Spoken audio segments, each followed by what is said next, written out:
Dad said, "You're just jealous of your younger brother. He is successful and you are just a factory worker." I laughed and calmly walked away. The next morning, I woke up to 154 missed calls from them. See what happened? Hello. Thank you for your continuous support. This means a lot to us. If you enjoy the stories we share, kindly subscribe to this channel. It will be great if you can leave a comment on which city you are watching from. We might just give you a shout out in our next story. Today's special shout out goes to Sam Milner from Liverpool, England. We are glad you enjoy our stories. Now let's dive into the details of today's story. I never liked family dinners. They weren't about catching up. They were a stage for my parents to parade my younger brother Ethan like some golden trophy while I sat there, the scratched-up consolation prize. That night, though, something shifted. I didn't know it then, but it was the last time I'd let their words just roll off me. I pulled into the driveway of their house, a two-story relic they'd stretched themselves thin to keep around 6. The porch light flickered like it always did, a little detail I'd stopped mentioning years ago. Inside, Mom was fussing over a pot of spaghetti, her apron dotted with sauce, while Dad hunched over the kitchen table, muttering about the electric bill. Ethan lounged on the couch, scrolling his phone, his new leather jacket slung over the armrest like a prop. He'd been home 2 minutes and already owned the room. "Hey, Mark," he said without looking up. "Factory still grinding you down?" "Pays the bills," I shot back, dropping my keys on the counter. Mom glanced at me, her smile tight, then turned to Ethan. "Sweetie, tell us about that big meeting you had." And there it was, the switch flipped. Ethan straightened up, grinning like a kid who'd aced a spelling bee. "Oh, it was huge. The CEO loved my pitch. Said I'm on track for a VP spot by next quarter. Might even get a company car out of it." His voice had that polished edge, the one he'd been perfecting since he landed that tech startup job 2 years back. At 24, he was their dream come true. Me? At 28, I was just the guy who clocked in at the plant. Dad grunted, folding his arms. "That's my boy. Making moves. Not sitting around welding parts all day." I let it slide. I always did. Mom plated the spaghetti, and we sat down, the table creaking under the weight of unspoken rules. Ethan talks, I listen. He launched into a story about some investor dinner, name-dropping people I'd never heard of, his hands waving like he was conducting an orchestra. I forked my food, nodding when it felt right, but my mind wandered to the overtime I'd pulled that week. 12-hour shifts, sore hands, and a paycheck that didn't lie. It wasn't glamorous, but it was mine. Then I made the mistake of opening my mouth. "Got a raise today," I said, casual, like it was no big deal. "Foreman said I've been solid on the line." Mom blinked at me, then turned to Ethan. "That's nice, honey. Ethan, what about that bonus you mentioned?" Ethan smirked. "Yeah, about that. 5 grand, just for closing a deal last month. Bought this watch with it." He flashed his wrist, the silver glinting under the kitchen light. "You should see the looks I get at the office." Dad chuckled, proud as hell. I chewed my spaghetti, the taste flattening in my mouth. My raise was $2 an hour, hard-earned, but it wouldn't buy a watch. It'd keep my rent paid, though, and that was enough for me. The night dragged on, Ethan's voice filling every gap. I stayed quiet, picking at my plate, until Dad leaned back in his chair, eyeing me like I'd tracked mud on his floor. "You ever think about doing more, Mark? Ethan's out there killing it, and you're, what? Still hauling steel. Somebody's got to make the world run," I said, keeping my tone light. It was my go-to shield, the one I'd worn since high school when they started pinning their hopes on Ethan's straight A's and my B's got shrugs. Dad snorted. "Yeah, well, you're just jealous of your younger brother. He's successful and you're just a factory worker." The words hit like a slap, but I laughed. Not a bitter laugh, just a short, sharp one that surprised even me. It echoed in the room, cutting through Ethan's latest brag about a corner office. Mom froze, her fork halfway to her mouth. Ethan raised an eyebrow, like I'd finally lost it. Dad just stared, his jaw tight. I stood up, chair scraping the floor. "Guess I am," I said, voice steady. "Night, everybody." I grabbed my keys and walked out, their silence chasing me to the door.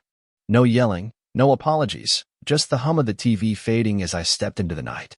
Back at my apartment, I kicked off my boots and sank onto the couch. The place was small, cluttered with tools and takeout boxes, but it was mine. No loans, no lies, just a life I'd built. I scrolled my phone, ignoring the buzz of a late call from Ethan. Probably wanted to gloat some more. I let it go to voicemail, figuring I'd deal with him tomorrow. Lying in bed, I replayed Dad's words. Jealous? Maybe once, when Ethan got the scholarship and I got a toolbox. But now? I had my hands, my job, my quiet. Ethan could keep his spotlight. I didn't need it. Still, that laugh stuck with me, replaying in my head like a warning I didn't yet understand.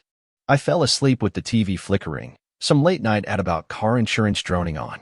The world felt normal then, steady. But by morning, those 154 missed calls would tell me it wasn't.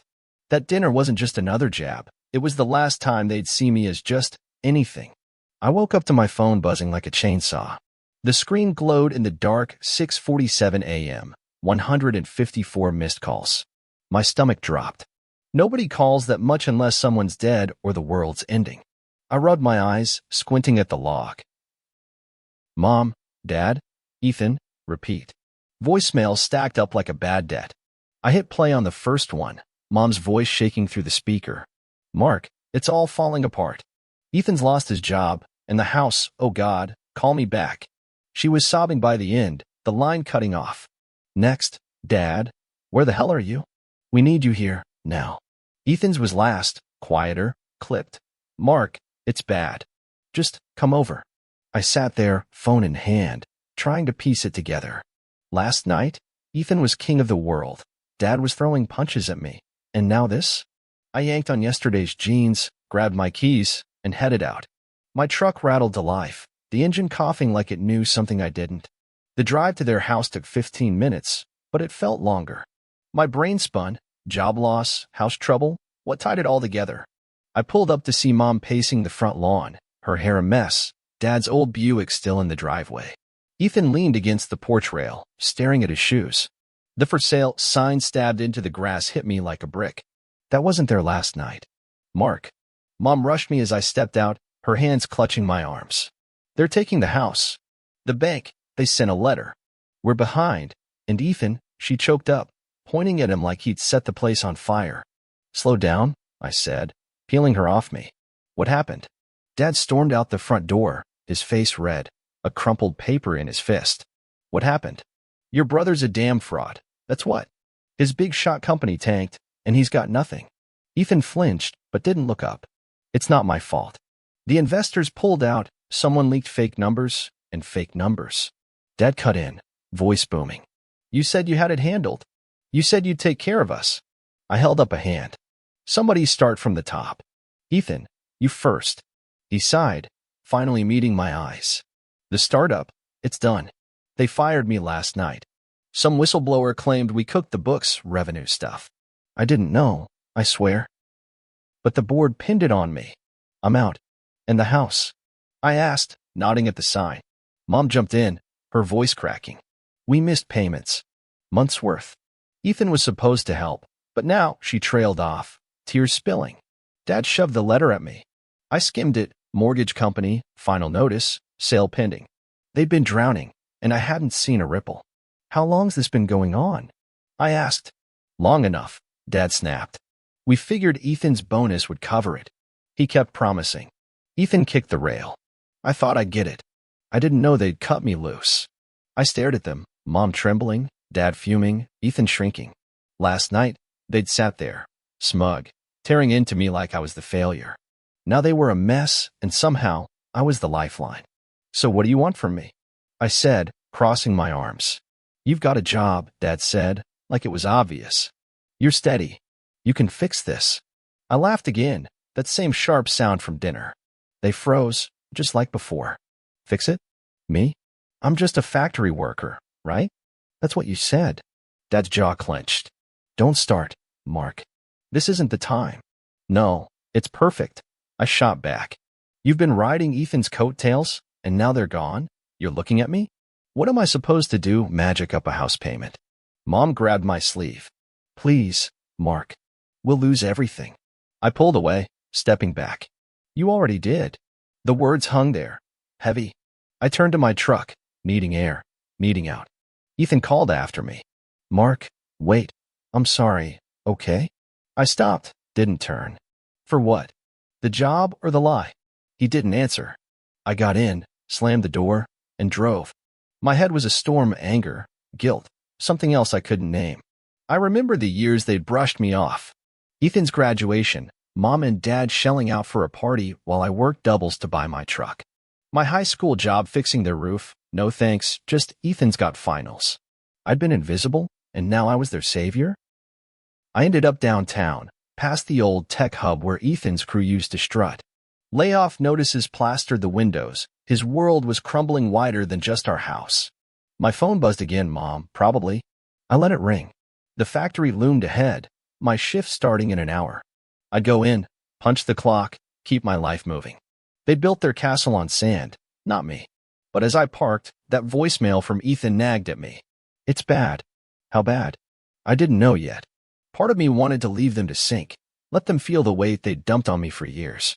But another part, the part that still saw Mom's tired eyes and Dad's slumped shoulders, wouldn't let go. I gripped the steering wheel, caught between running and turning back. I didn't decide then. I just got out and walked into work, the hum of machines drowning out their chaos. But it wouldn't stay quiet for long. I didn't expect Ethan to find me. After that blowout at the house, I figured he'd hole up somewhere, licking his wounds, not chase me down like a kicked dog. But there he was, sliding into the diner booth across from me, looking like he hadn't slept. It was late afternoon, my shift at the factory done, and I'd stopped for a burger to clear my head. The grease-stained menu was still in my hands when he sat down, his fancy jacket swapped for a wrinkled hoodie. You didn't answer my calls, he said, voice low, eyes on the table. Didn't feel like it, I replied, tossing the menu aside. The waitress swung by, and I ordered burger, fries, black coffee. Ethan just waved her off. He wasn't here to eat. He leaned forward, elbows on the table. I messed up, Mark. Big time. No kidding. I kept my tone flat, but my pulse ticked up. Ethan never admitted fault, ever. This was new, and I wasn't sure I trusted it. He ran a hand through his hair, tugging at the ends. You were right to laugh last night. I've been an ass. Not just to you, to Mom, Dad, everybody. I thought I had it all figured out. I leaned back, arms crossed. What's this, then? You gonna cry me a river? He winced, but didn't snap back. I envied you, he said, so quiet I almost missed it. All this time, I envied you. That hit me sideways. I stared at him, waiting for the punchline, but his face stayed serious, pale, hollowed out. You're full of it, I said. You've got the job, the car, the watch. I'm the one punching a clock. Had, he corrected, bitter. I had those things, and they didn't mean squat. You've got something real, steady, solid. I was running on fumes, pretending I was some hotshot. The startup was a pressure cooker, Mark. I faked half the crap I told Mom and Dad just to keep them off my back. I didn't say anything. The waitress dropped my coffee, and I gripped the mug, letting the heat burn into my palms. Ethan kept going, like he'd been holding it in too long. I told them I'd cover the mortgage, he said. After that bonus, I thought I'd keep raking it in. But the company was a house of cards, fake numbers, shady deals. I didn't cook the books, but I didn't ask questions either. When it crashed last night, they made me the fall guy. Fired me over a damn email. So you lied, I said, cutting through his ramble. To them, to me, to everybody. He nodded, slow. Yeah, and now they're screwed because of me. I took a sip of coffee, letting that sink in. Mom's tears, Dad's rage, that for sale sign. It wasn't just bad luck. It was Ethan's ego, crumbling and taking them down with it. Why tell me now? I asked. Because you're the only one who might listen, he said. Mom's a wreck. Dad wants to kill me. You're the one who's always there, even when we treat you like garbage. I snorted. Nice timing on figuring that out. He didn't argue. We sat there, the diner's hum filling the silence, forks clinking, some guy laughing at the counter. I thought about the years he'd strutted past me, Mom and Dad hanging on his every word. Now he was begging for my ear, and I wasn't sure I wanted to give it. I drove to the factory after, needing the noise of the line to drown him out. The place was alive, guys shouting over the clang of steel, machines roaring. Word was spreading about the tech bus downtown. Half the town was reeling. My coworker Pete clapped me on the shoulder as I clocked in for a quick overtime stint. Good thing we're still standing, huh? Those startup punks are toast. Yeah, I said, managing a grin. Solid's not so bad. The foreman caught me later, pulling me aside. You're doing good, Mark. Supervisor spot's opening, think about it. We need guys like you. I nodded, surprised. I'll think it over. It wasn't a watch or a corner office, but it was something. More than that, it was mine, earned, not handed. Driving home, Ethan's words gnawed at me. Envy? From him? I'd spent years swallowing their jabs, building my life brick by brick while he soared. Now he was grounded, and I was still standing. Part of me wanted to rub it in, let him stew. But Mom's voice from that voicemail, "We'll lose everything," kept cutting through. I passed their house on my way, the for sale sign glowing under a streetlight. My chest tightened. Back at my apartment, I paced, keys jingling in my hand. They'd built their mess, not me. I could walk away, let them figure it out. Dad's pride, Ethan's lies, Mom's blind faith. But I saw her clutching my arm, Dad's slumped shoulders, Ethan's hollow stare. They were family, flaws and all, and I hated that it still mattered. I stopped, staring at my toolbox by the door. Steady, solid, that's what Ethan called me. Maybe he was right. Maybe that's why they needed me now. I didn't know them, but I wasn't sure I could turn my back either. Not yet. I grabbed my phone, thumb hovering over Mom's number. I didn't call not then. Instead, I sat on the couch, burger wrapper crumpled beside me, and let the choice simmer. Ethan's confession had cracked something open, and I wasn't sure what came next. But I knew one thing. The next move was mine. I couldn't sleep that night. Ethan's confession rattled around in my head, mixing with Mom's pleas and Dad's barking. By morning, I'd made up my mind, not out of pity, but because I was tired of watching them flail. If I was going to step in, it'd be my way, not theirs. I showered, threw on a clean shirt, and drove back to that house with the for sale sign taunting me from the lawn. Mom opened the door before I could knock, her eyes puffy, a coffee mug trembling in her hand. Mark, thank God. We've been calling, I know. I cut in, stepping past her. Dad sat at the kitchen table, the mortgage letter creased in front of him, while Ethan slumped on the couch, scrolling his phone like it'd save him. The air was thick with desperation, and I wasn't about to let it choke me. Put that down, I said to Ethan sharp. He looked up, surprised, but dropped the phone. I turned to Dad. You too. No more yelling. We're talking this out. Dad bristled, his mouth opening, but Mom shot him a look. Greg, let him speak. That was new, her picking me over him. He shut up, arms crossed. I laid it out fast. I've got savings, $5,000 from overtime and cutting corners. My raise kicks in next month, and the factory's offering me supervisor.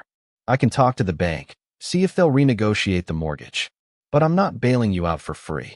What's that mean? Dad asked, eyes narrowing. It means I move in, I said. We split the payments, me, you, Mom. Ethan gets a job, pulls his weight. No more handouts, no more promises. That's the deal. Dad laughed, short and bitter. You're moving in? Bossing us around in our own house. It's not yours if the bank takes it. I snapped back. You've been coasting on Ethan's lies, and I'm the one with cash and a paycheck. You want to keep this place? This is how. Mom clutched her mug tighter. Mark, we're sorry. We didn't mean to. Save it. I said, softer but firm. I don't need apologies. I need you to say yes or no. Ethan piped up, his voice shaky. I'll do it. I'll work. Whatever you need. Dad glared at him. You? Work? You couldn't hold a job with a leash. Enough, I said, slamming my hand on the table.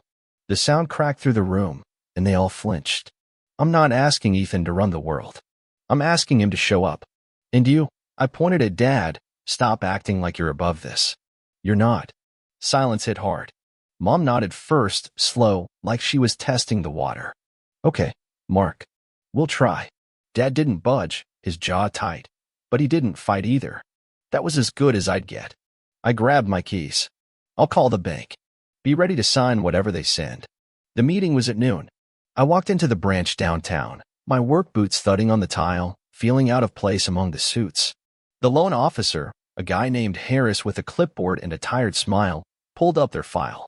For months behind, he said, tapping his pen. Sales set for next week unless you've got a miracle. I've got $5,000 and a steady job, I told him, sliding my pay stubs across the desk. Union gig, supervisor track. I'm moving in, splitting costs. Can you rework it? He skimmed the stubs, eyebrows lifting. Factory, huh? Rare to see stable income these days with the tech mess. He punched numbers into his computer, muttering about rates. After 10 minutes, he leaned back. I can push the sale off, reset the terms. You cover the $5,000 up front, keep payments current. We're good. But it's tight, miss one, and it's over. I won't miss, I said, signing where he pointed. My savings were gone in a pinch stroke, but the house was safe for now. Back home, my old home, I guess Ethan met me at the door. You did it. Yeah, I said, brushing past. You're starting at the factory. I vouch for you, entry-level, third shift. Don't screw me over. He swallowed hard. I won't. Thanks, Mark. Don't thank me yet, I said. Prove it. Dad stayed quiet as I hauled a duffel bag into my old room upstairs. The walls still had my high school posters, Metallica, a faded Mustang ad. I unpacked, finding an old photo under the bed. Me and Ethan, maybe 10 and 6, grinning at a lake with fishing poles. I stared at it, the edges worn, wondering where those kids went. Mom knocked, peeking in. We're grateful, Mark. Really? I set the photo down. Just stick to the plan. She nodded, backing out. Dad cornered me later in the hall, his voice low. I don't like this, you running things. But I'll play along. Good, I said, meeting his stare. Because I'm not asking. That night, I lay on the creaky twin bed, the house settling around me. Ethan was downstairs, probably dreading his first shift. Mom and Dad whispered in their room, voices tense but subdued. I'd taken the reins, and they didn't love it, but they didn't fight it either.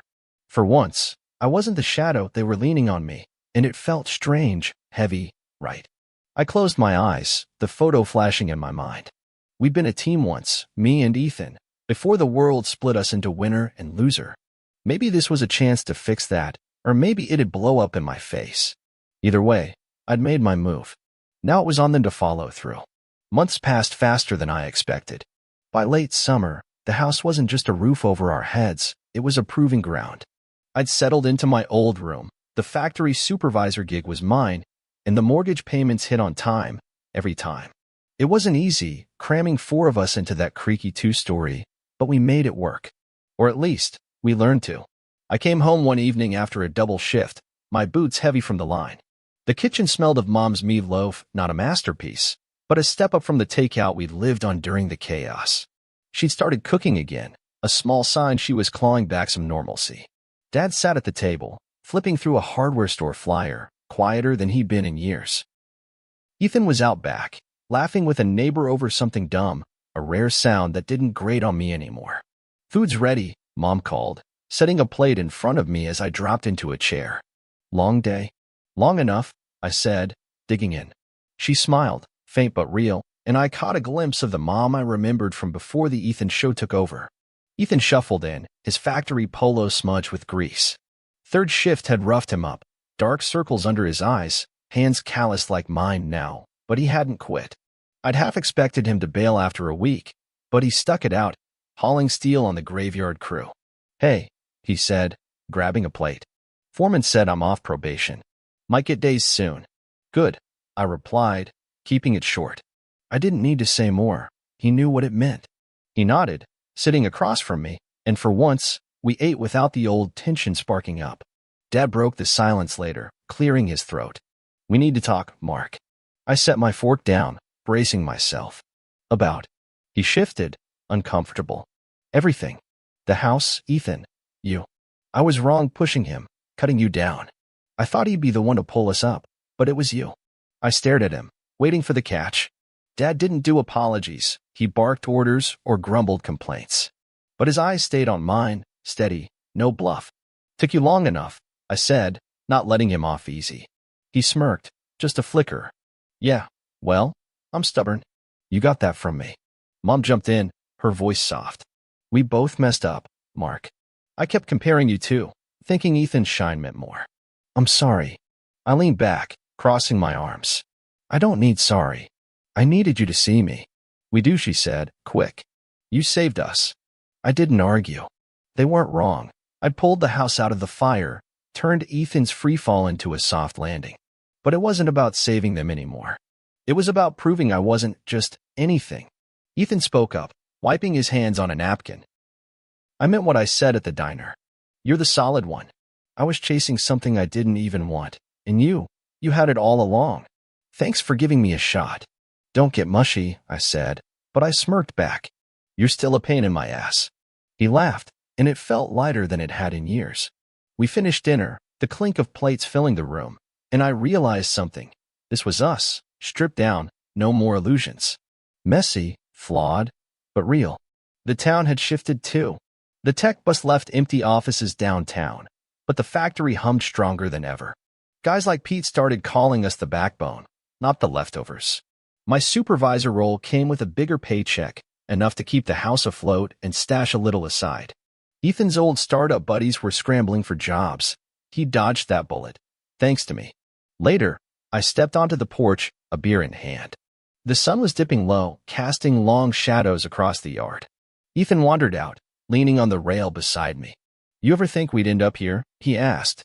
Nope, I said, taking a sip. Thought you'd be some CEO, and I'd be the grunt forever. He chuckled. Guess we flipped the script. Guess we did. I glanced at him, still my little brother, but not the kid who'd outshone me. We'd found a balance, him grinding at the factory, me steering the ship at home. Inside, Mom and Dad's voices drifted out, arguing over a TV show, normal stuff. I let it wash over me, the sound of a family that had bent but hadn't broken. I dragged us through the mess, not because I had to, but because I could. They leaned on me now, and I didn't mind the weight. Ethan nudged me. You're good at this, holding it together. Somebody's gotta be, I said, staring out at the street. A neighbor waved, and Ethan waved back, grinning like an idiot. I shook my head, but I was smiling too. The beer was cold, the night calm. I wasn't just a factory worker anymore. I was the anchor, the one they couldn't ignore. We'd lost a lot to get here, but we'd gained something too. Not perfect, not flashy, just steady. And for once, that was enough. If you like this story, hit that like button and tell me in the comments. Who's the anchor in your life? The one who holds it all together when it falls apart. Subscribe for more stories like this, and ring the bell so you don't miss the next one. Thanks for listening. See you in the next story.